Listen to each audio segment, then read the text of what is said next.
Assalamualaikum warahmatullahi wabarakatuh. Selamat datang di podcast kami, yaitu podcastnya Wong Tulus ya saudara-saudara.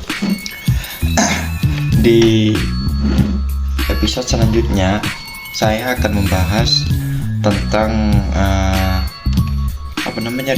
literatur utama yang ada pada ilmu ilalul hadis seperti itu.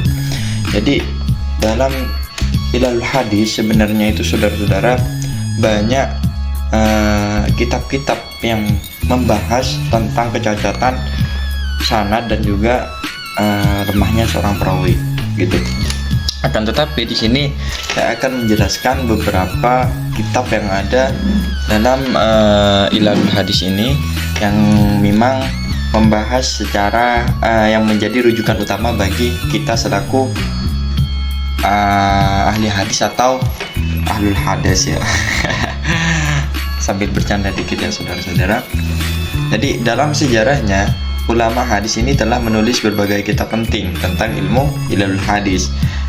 Ini salah satu adalah kitab ilmu ilalul hadis yang membahas cacatnya seorang perawi, yaitu kitab yang dikarang oleh Ali bin Al-Madini yang wafat pada abad ketiga atau setara dengan tahun 234 Hijriah wafatnya. Yang mana Ali bin Al-Madini ini adalah pengarang salah satu kitab ilalul hadis yang berjudul kitab Al-I'lal, yang mana sekarang menjadi sebuah rujukan yang paling utama atau paling penting bagi kita semua untuk mencari kecacatan seorang perawi.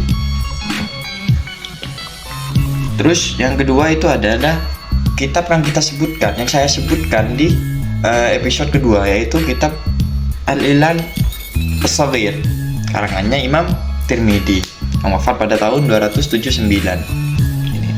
Itu adalah kitab yang kedua yang menjadi rujukan atau kitab populer yang terkenal dalam ulama ilal hadis, yang mana Imam Tirmidzi ini memasukkan pembahasan tentang ilal di bagian akhir di kitab Al-Jami' At-Tirmidzi.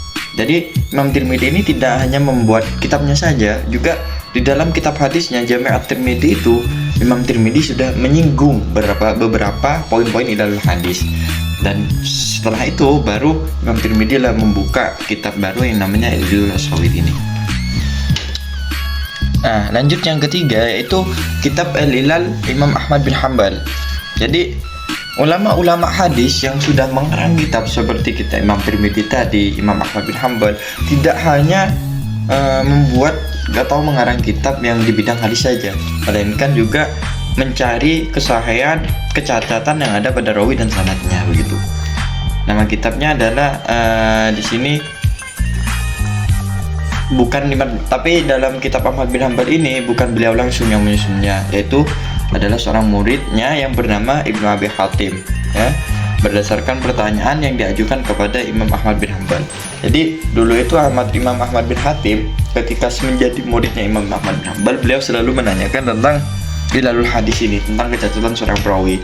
Lalu sama Imam Hatim ini dicatat dan dibukukan, hasil catatannya itu dibukukan di satu kitab, hingga sampai sekarang kitab itu menjadi rujukan bagi kita. Dan yang ketiga itu ada kitab namanya Al-Ilal Al-Waridah yang dikarang oleh Imam Ad-Darqutni. Ini juga ulama hadis yang mengarang kitab Musnad Ad-Darqutni itu yang wafat pada tahun 385 Hijriah, yang mana kitab ini dianggap salah satu karya yang terbesar dalam ilmu Ilal Al-Darqutni.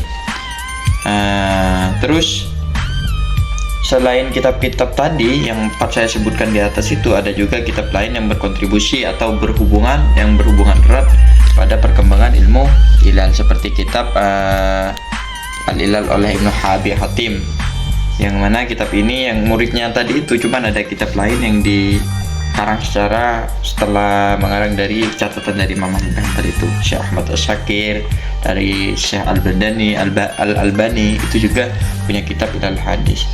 Jadi demikianlah pembahasan tentang literatur ilalul hadis. Beberapa literatur hadis saya tidak bisa menyebutnya semua karena Ini hanya beberapa pengalaman saja, dan itu merupakan poin penting dari saya.